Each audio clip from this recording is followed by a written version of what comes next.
یہ میرے بھائی یاسین، عام طور پر لوگ نا ایک حدیث شریف کا معنی یہ سمجھتے ہیں کہ آپ نے فرمایا کہ جب یہ سلام کہیں تو تم وعلیکم کہو، ہیں اس طرح کہتے ہیں،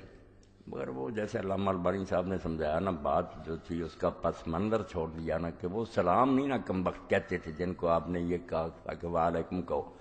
وہ تو وہ آیا یہودی زبان دبا کر اس نے لام نہیں پڑھا السلام علیکہ کہ تم مر جاؤ، ہلاک ہو جاؤ، آپ نے فرمایا وعلیکم، جو تم نے میرے لیے مانگا ہو تم پر بھی ہو۔ اما عائشہ رضی اللہ تعالیٰ عنہ برا بلا اس کو کہنے لگی، حضور نے کہا کیوں زبان خراب کرتی؟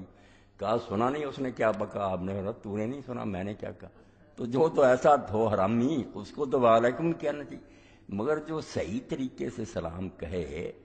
اس بیچارے کو اگر ہم بد تہذیبی سے جواب دیں تو یہ نہیں ٹھیک۔ اس کو پھر جیسے بڑے بڑے نیک لوگوں نے، صحابہ اور تابعین نے بالکل وعلیکم السلام ورحمۃ اللہ کا، بلکہ پہل کر کے بھی کہا، ہاں خود بھی سلام کہہ دیا۔ حقدار تو ہوں گے نا جب وہ ایمان لائیں گے، یہ دعا ہی ہماری طرف سے کوئی دے نہیں دیا اس کو، دعا کہ اللہ سلامتی نصیب کرے، رحمت، یعنی دراصل ایمان کی دعا کہ اللہ اس کو ایمان نصیب کر دے۔ حضرت امام اوزاعی فرماتے ہیں اگر تم سلام کہو پہل کر کے صحیح، تو بڑے بڑے صالحین نے، صحابہ اور تابعین نے کہا، جن میں حضرت عبداللہ بن مسعود رضی اللہ عنہ بھی ہے کہ وہ کوفہ کی طرف جا رہے تھے تو ایک مجوسی ساتھ ہو گیا، آتش پرست، تو کافی دیر تک چلتے رہے، پھر راستہ جدا ہوا تو جانے لگا کہ یہ اس کے ساتھ گئے، کافی دیر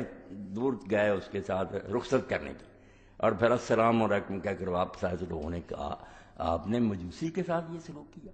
کہ اس کو چھوڑنے کے لیے گئے؟ فرمایا قرآن کہتا بل جار دل جم، بل کیا لفظ قرآن کہ زلزم، کہ جو تھوڑی دیر بھی پڑوس میں رہے نا، ایک سیٹ پہ ہی بیٹھا ہو، اس کا بھی حق بن رہا، تو یہ بھی چونکہ کافی دیر ساتھ چلتا رہا، تو اچھے طریقہ سے اگر ہم لوگوں سے سلوک کریں گے تو امید ہے کہ اللہ تعالیٰ اسلام ان کے دلوں میں اتارے، اور اگر نفرت بھی کریں گے، کسی کا سلام نہیں سنیں گے، پھر نہیں۔ وہ خاص بات ہے یہودیوں کی جو نا السلام علیکم کہتے۔ الحمدللہ رب العالمین والصلاة والسلام علی رسولہ الکریم سیدنا و نبینا محمد و آلہ و اصحابہ اجمعین۔